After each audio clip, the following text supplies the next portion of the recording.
Okay, so for online SAT, there is the grammar section starting from question 18 or 19, depending how long it is. So for question 19, we see that A, B, C, D, they are all pronouns. And when we're working under time constraint, it's not necessary to read the whole paragraph for pronoun questions.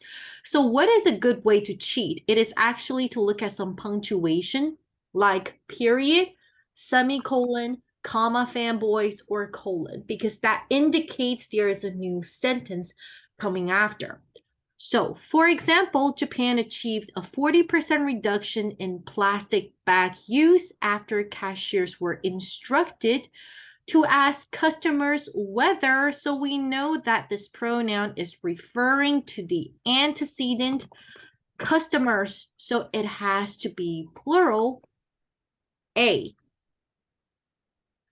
Okay, and for question 20, you know this is punctuation type question. So we have to read the entire sentence. So I'm going to start from line 3 because you see there's a period here. So don't bother with reading whatever comes before the period. Epicurus, subject. Yes? The questions are Define. different. What's that? The questions are different. Are you on module 1? Yeah.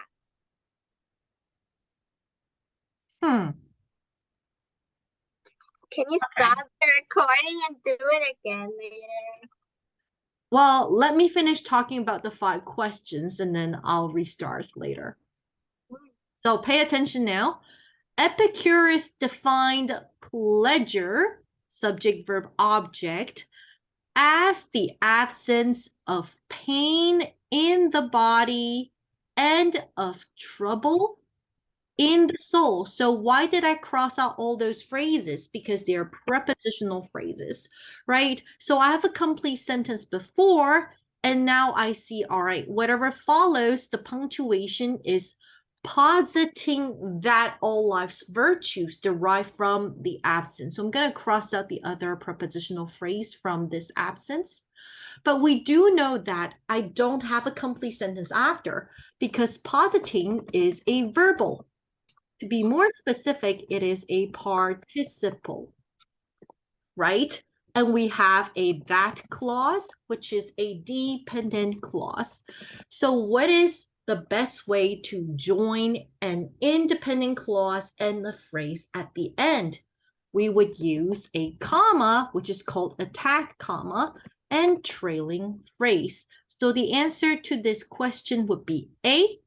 So C and D are the first ones that you cross out. Why? Because semicolon equals period. So that means they both are wrong. All right. And you are essentially creating a fragment. So far, so good. Yeah. Okay. And 21. So do you see how this is pronoun again? So I'm going to start from comma but, right? Comma fanboys, because that's Yep. period. It is misleading to say that Watson and Crick discovered the double helix. Their findings, so we know it's the two people's findings, so it's plural, so B and It's D are C. out. Right, it is C. Very good, because this is possessive adjective and not contraction. So C it is. And number 22. So again, we see punctuation. To be more specific, we see critic, which is a noun, followed by Stina Chin, which is another noun. And we talked about this in our phrase lesson. A noun that modifies another noun is called an appositive. And we have something called essential, appositive with no commas, and non-essential appositive with 2 commas called inserter commas. So in this case, if we make Stina Chin non-essential, we wouldn't know which critic you're talking about because there are a lot of critics. So I cannot use comma. And of course, when you see single commas, they're out right away. D, 1 comma. Wrong. A and B, they have 2 commas, non-essential, wrong as well. So C is the essential appositive, right? Okay. And one more, 23. So when you look at A, B, C, D, right away you should know this is testing on verbals and verbs, right? And we've established verb ing is verbal, so that's not a verb. Claim is a verb, it is a plural verb. Having claimed, again, that is verbal. It is the same as after claiming. And to claim is verbal, it is an infinitive. So if we take a look here, some historians, that is the subject, it needs to be followed by a verb. And then the noun clause after is the object. So we can lock down be right away. That's the only verb we have.